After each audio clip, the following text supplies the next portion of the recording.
Hi everyone. In this video session we are going to attempt next question in computer organization from the topic CPU design. This question was asked in Information Technologies 2005 GATE paper for 2 marks. The question goes like this. A hardware CPU uses 10 control signals S1 to S10 in various time steps T1 to T5 to implement 4 instructions I1 to I4 as shown below. So here in tabular format it is shown that for which instruction and for which clock cycle which all control signals are required. For example, for instruction I1 and in the clock cycle T1, S1, S3 and S5, these 3 control signals are required, whereas for instruction I1 in clock cycle T2, S2, S4, S6 are required. So likewise for each instruction and for each clock cycle, the control signals required are shown in this tabular format. Which of the following pairs of expressions represent the circuit for generating control signals S5 and S10 respectively? And it is also given that Ij plus Ik into Tn, where J and K are subscripts of the instructions. For example, I1, this 1 is the subscript. So in place of J or K, there is a value of 1 through 4. Ij plus Ik into Tn, where n is subscripts of T and which represents the clock cycle, indicates that the control signal should be generated in time step Tn if the instruction being executed is Ij or Ik. So this expression actually represents that the control signal in time step Tn should be generated if it is instruction Ij or Ik. So here we need to find out the control signals S5 and S10's Boolean expression. Right, so before attempting this question we need to have a clear idea of timing and control units inputs and the output. So this is a diagram for timing and control units working. So if you see, the instruction register contains the current instruction fetched from memory, and the output of instruction register is getting fed into instruction decoder. Instruction decoder is an intelligent unit which knows how to decode a given instruction, and as an output it makes one of these output lines high and others as low, depending upon which instruction it has just decoded. If it is instruction I1, then this output line, this instruction I1's output line would be made high and other instructions output line would be made low. Right, likewise depending upon the instruction that the instruction decoder has decoded, one of these output lines would be made high and others would remain 0. So this is an input to the timing and control unit. Other input to timing and control unit is the clock cycle.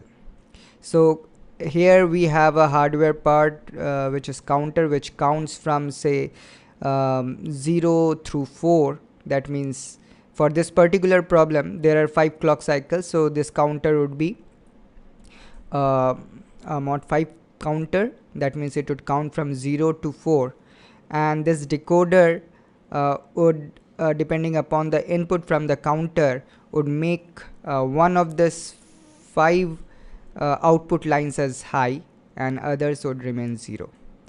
So depending upon the clock cycle, one of this output lines of the decoder would be high and others would be made 0, and this is another set of input for timing and control unit. Depending upon one of this depending upon this 2 kinds of input, the timing and control unit would generate control signals. So if I1 is high and T1 is high, then timing and control unit would generate S1, S3 and S5. This control signal should be generated by timing and control unit. And if it is I2 is high and say T2 is high, then I2 and T2, for I2 T2 cycle, the control signals those should be generated is S8, S9 and S10.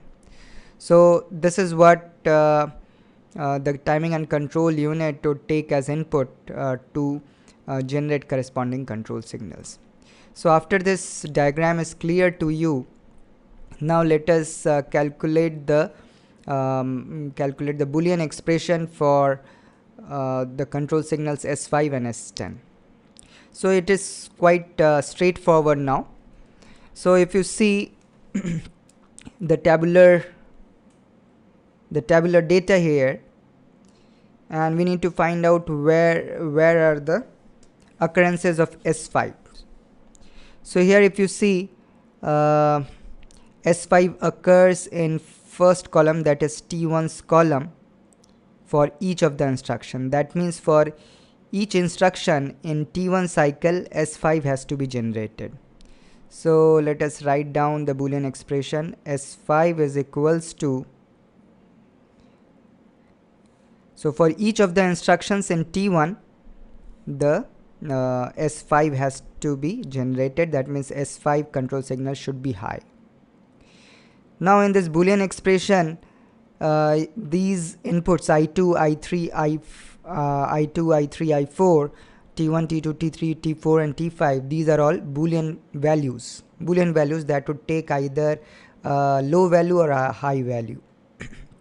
So first for S5, the Boolean expression would start like this, that is for instruction 1, instruction 2, instruction 3, instruction 4.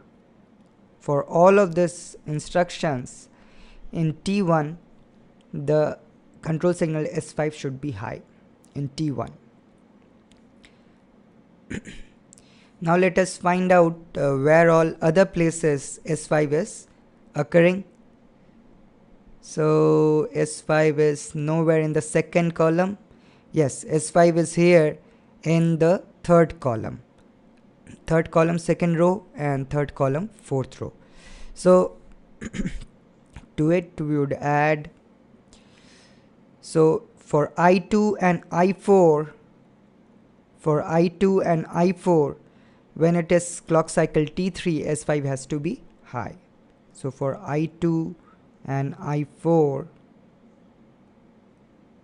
in clock cycle T3, S5 has to be high, and there are no other occurrences of S5.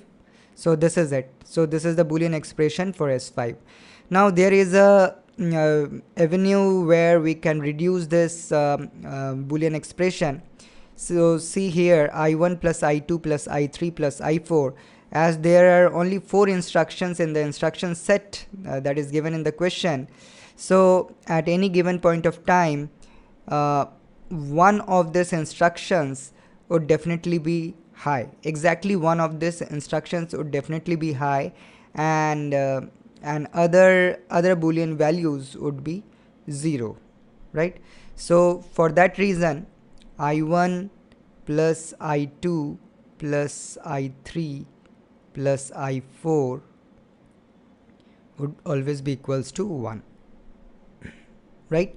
Because at any given point of time, any one of these instructions would get executed. So as Boolean value, any one of these values would always be, exactly one of these 4 values would be 1 and others would be 0. So the summation of this 4 Boolean values would always be 1. So if we replace this part with 1, we would remain with T1, and this would remain as it is. So let us attempt to find out the Boolean expression for S10. So for S10, if you see, the occurrences are there in the second column for I2 and I3, right? So I2 plus I3 into T2, and where else S10 is occurring, it is there in the third column for I4. So I4 into T3 plus, it is also there in fourth column for I1 and I3.